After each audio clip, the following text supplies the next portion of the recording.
നമസ്കാരം മക്കളെ, ഇത് സദ്യ സ്പെഷ്യൽ ഓലനില്ലാതെ എന്ത് സദ്യ അല്ലേ. അപ്പോൾ ഇതിന് രുചി കൂട്ടാനായിട്ട് ഒരു പ്രത്യേക ചേരുവ കൂടി പ്രത്യേക രീതിയിൽ ഞാൻ ചേർക്കുന്നുണ്ട് കേട്ടോ. വയറിനും ഒക്കെ നല്ല സുഖം കിട്ടുന്ന നല്ലൊരു റെസിപ്പിയാണിത്. അതേ രീതിയിലാണ് ഇത് തയ്യാറാക്കിയിരിക്കുന്നത്. അപ്പോൾ എല്ലാവർക്കും അറിയും ഓലൻ ഉണ്ടാക്കാൻ, പക്ഷേ അറിയാൻ പാടില്ലാത്തവർക്കും ആദ്യമായിട്ട് പാചകം പഠിച്ചു വരുന്ന കുട്ടികൾക്കും വേണ്ടിയാണ് തയ്യാറാക്കുന്നത് കേട്ടോ. അതിനായിട്ടൊരു 150 ഗ്രാം വൻപയറെന്ന് പറയും ഞങ്ങളിവിടെ, അല്ലെങ്കിൽ പിന്നെ ചുമന്ന പയർ എന്നൊക്കെ പറയും. നമ്മളിതിന് വൻപയർ എന്നാണ് പറയാറ് കേട്ടോ. അപ്പോൾ ഇത് ഓവർനൈറ്റ് കുതിർക്കാനായിട്ട് നമ്മൾ ഇതിൻ്റെ മുകളിൽ 2 ഇഞ്ച് മുകളിൽ വെള്ളം നിൽക്കത്തക്ക രീതിയിൽ നമ്മൾ വെക്കുന്നുണ്ട്. അപ്പോഴത്തേനും ഇതെല്ലാം കുതിർന്ന് രാവിലെ വന്നിട്ടുണ്ട്, കണ്ടില്ലേ. അപ്പോൾ ഈ കുതിർക്കുമ്പോൾ ഇതിന് ഗുണവും കൂടുതലായിരിക്കും, പെട്ടെന്ന് നമുക്ക് വെന്ത് കിട്ടുകയും ചെയ്യും. അല്ലെങ്കിൽ പയറുവർഗ്ഗങ്ങളൊക്കെ പെട്ടെന്ന് വേവില്ല. അപ്പോൾ കുതിർക്കുവാണെങ്കിൽ അത് പെട്ടെന്ന് വെന്ത് കിട്ടും. നമ്മളിതിന് കുക്കറിലിട്ട് ഉപ്പിട്ട് നമുക്ക് വേവിച്ചെടുക്കാം. ആ സമയത്ത് നമ്മുടെ ഒരു തേങ്ങയുടെ 1/4 പാലും അതിൻ്റെ 2/2 പാലും അതിൻ്റെ 2 ഇരട്ടി വെള്ളം ചേർത്ത് 2/2 പാലും എടുത്തിട്ടുണ്ട്. പിന്നെ ഒരു കഷ്ണം ഇഞ്ചി, 3-4-5 പച്ചമുളക് എടുത്തിട്ടുണ്ട്. പച്ചമുളക് എരിവിനായിട്ടും ഇഞ്ചി ടേസ്റ്റ് കൂടാനാണ്. പിന്നെ നമ്മളുടെ വെള്ളരിക്ക വെച്ച് തടിയങ്ക, അതുപോലെ തന്നെ മത്തങ്ങ, ഇതൊക്കെ വെച്ച് നമുക്ക് ഓലൻ ഉണ്ടാക്കാം. ഞാനിതിപ്പം വെള്ളരിക്കയാണ് എടുത്തിരിക്കുന്നത്. അപ്പോൾ ഇതെല്ലാം തൊലിയെല്ലാം കഴിഞ്ഞ് കഴുകി കൊണ്ടുവന്നിട്ട് ഇത് നീളത്തിലാണ് നമ്മളിത് കട്ട് ചെയ്യുന്നത് കേട്ടോ. ഇതേ രീതിയിൽ പീസസായിട്ട് നമ്മൾ ഓലന് കട്ട് ചെയ്യുമ്പോൾ ഇതേ രീതിയിൽ നീളത്തിലായിരിക്കണം കട്ട് ചെയ്യേണ്ടത്. അപ്പോൾ ഓരോന്നും നമ്മളിങ്ങനെ നീളത്തിൽ ഇങ്ങനെ അങ്ങോട്ട് പിളർന്നിട്ട് നീളത്തിൽ തന്നെ നമ്മൾ അതങ്ങ് അരിഞ്ഞെടുക്കാം.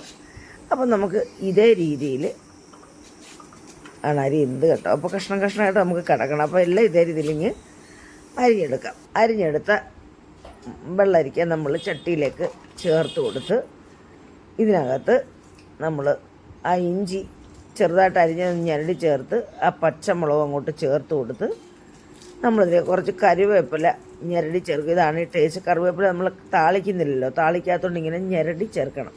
അതുകൊണ്ട് ഇതിലേക്ക് 2/2 പാൽ ഒഴിച്ചു കൊടുത്തു. നമ്മളിനി വെള്ളരിക്ക വെന്ത് കഴിഞ്ഞ് നമ്മൾ ഉപ്പ് ചേർക്കുള്ളൂ കേട്ടോ.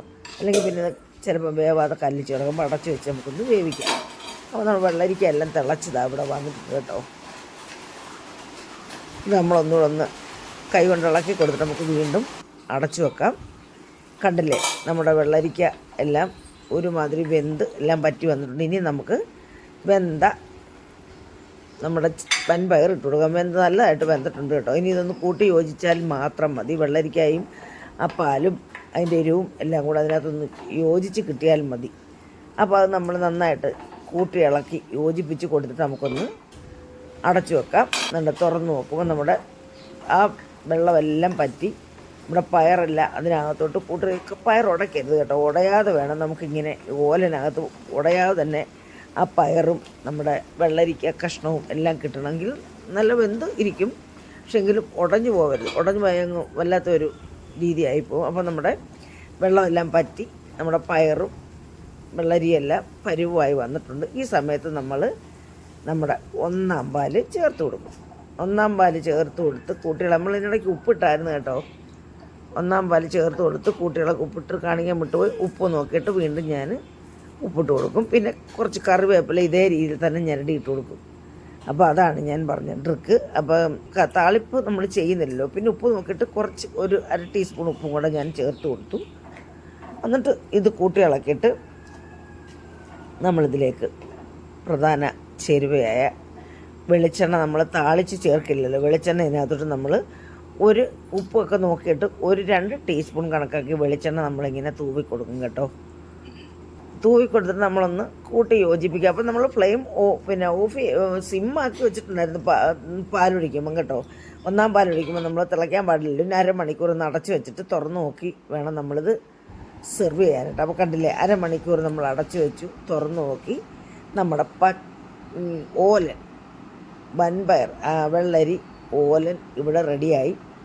അപ്പം വളരെ പെട്ടെന്ന് തയ്യാറാക്കിയില്ലേ മക്കളെ. എല്ലാവർക്കും ഇഷ്ടപ്പെട്ട് കാണുമെന്ന് വിശ്വസിക്കുന്നു. എല്ലാവരും ഇതേ രീതിയിൽ ഒരു തവണയെങ്കിലും ചെയ്ത് നോക്കണം കേട്ടോ. എല്ലാവർക്കും ഇഷ്ടപ്പെടും. നല്ല ടേസ്റ്റാണ് കേട്ടോ.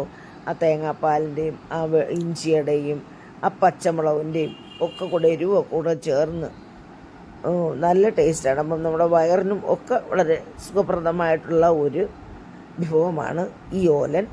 നമ്മുടെ ഈ തെക്കൻ കേരളത്തിൽ, അതായത് മധ്യ കേരളം എന്ന് പറയാൻ പറ്റില്ല, ഇവിടെ അത്ര പ്രചാരത്തിലില്ല. വടക്കോട്ടാണ് നമ്മുടെ ഈ ഓലന് പ്രധാനമുള്ളത്. പക്ഷേ എങ്കിലും ഞാൻ വടക്കൻ ഭക്ഷണങ്ങളൊക്കെ എനിക്ക് സുപരിചിതമായതുകൊണ്ട് ഞാൻ ഇടയ്ക്കിടയ്ക്ക് അത് ഉണ്ടാക്കും കേട്ടോ. അപ്പം നമ്മുടെ പരിസരത്തുള്ളവർക്കൊക്കെ ഇത് അറിയാൻ വേണ്ടിയും കൂടാണ് ഞാൻ ഈ വീഡിയോ ചെയ്യുന്നത്.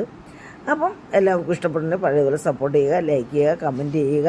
ആദ്യമായിട്ട് കാണുന്ന മക്കൾ സബ്സ്ക്രൈബ് ചെയ്ത് സപ്പോർട്ട് ചെയ്യുക. അതുപോലെ തന്നെ ഹൈപ്പ് എന്നും പറയുന്നൊരു ഓപ്ഷൻ ഉണ്ട്, അത് ചെയ്യുക.